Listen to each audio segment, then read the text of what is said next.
আজি আমি সৰু কোচামুচি ছাত্ৰ সন্থা কেন্দ্ৰীয় সমিতি, ধুবুৰী জিলা সমিতি, আঞ্চলিক সমিতি, চিলাৰায় সেনা আমি সকলোৱে আহি আজি যি উৰুভগীয়া ঘট যিটো আছে আমি সকলৰ আজি কি অৱস্থা আমি সেইসকলৰ বুজ ল'বলৈ আহিছোঁ, ইয়াত জানিবলৈ আহিছোঁ। আজি দেখিছিলোঁ যিবিলাক কথা পাতিলোঁ শুনি আজি আমাক এনেকুৱা লাগিছে যে সঁচাকৈ দুৰ্ভাগ্যজনক কথা। আজি সৰু বাচ্চা, মহিলা চহিলা, বুঢ়া বয়োজ্যেষ্ঠ পৰ্যন্ত হাৰি যোৱা নাই। এই ধৰণে সৰু বাচ্চাবিলাকো দলিয়াই দিছিল মাৰপিট কৰি গলত টিপি। ইয়াত দুৰ্ভাগ্যজনক কথা, চৰম দুৰ্ভাগ্য। আজি এই কোচামুচি জনগোষ্ঠী এটা ইতিহাস প্ৰসিদ্ধ জনগোষ্ঠী।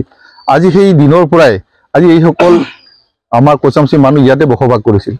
আজি এইসকলৰ ওপৰতে অত্যাচাৰ। গতিকে ইয়াত চৰম দুৰ্ভাগ্যজনক কথা হৈছে যে তেওঁলোকে 50-60 জন আহি যি ধৰণে মাৰপিট কৰিছিল, সেই মাৰপিট কৰা ব্যক্তিসকলক মই ভাবোঁ যে প্ৰশাসন, আজি মাননীয় মুখ্যমন্ত্ৰী, অসম চৰকাৰে বিহিত ব্যৱস্থা লওক।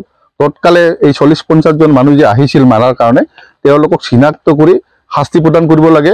ভৱিষ্যত যাতে এই ধৰণে কোনো জাতি জনগোষ্ঠীৰ ওপৰত যাতে অত্যাচাৰ কৰিব নোৱাৰে তাৰ কাৰণে কিবা চিন্তা চৰ্চা কৰক।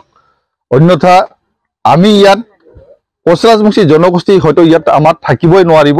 আমাৰ জনগোষ্ঠী হয়তো ইয়াৰ পৰা কোনোবা দেশত যাব লগা অৱস্থা হ'ব, যে নিজৰ দেশতে যেতিয়া আমি থাকিব নোৱাৰিম তেতিয়া আমি যাম ক'ত।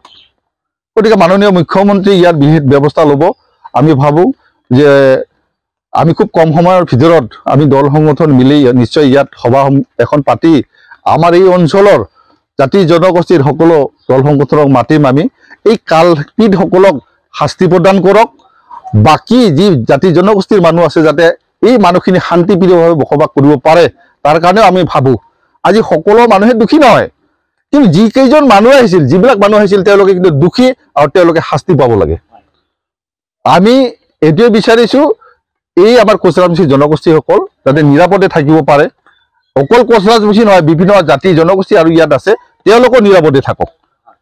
কিন্তু এই কালপিতসকলক উচিত শাস্তি দিব লাগে, এইটোৱে আমি বিচাৰিছোঁ। এইটো আমি প্ৰশাসনক আৰু মাননীয় মুখ্যমন্ত্ৰী, ৰাজ্য চৰকাৰক আমি অনুৰোধ জনাইছোঁ। ডিমৰীয়াবাসীৰ বাবে সুখবৰ। সোণাপুৰৰ তেতেলিয়াত মুকলি Aditya clinic and diagnostic centre.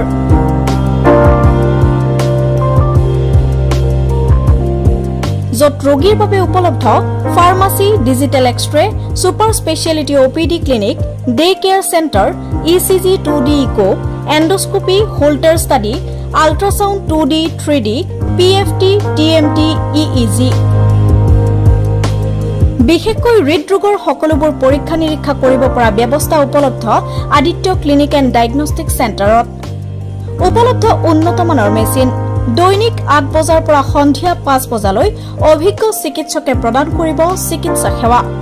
উপস্থিত থাকিব বিভিন্ন গুৰুত্বপূৰ্ণ বিভাগৰ চিকিৎসক যেনে মেডিচিন, চাৰ্জাৰী, গাইনী, শিশুৰোগ বিভাগ আৰু অন্যান্য।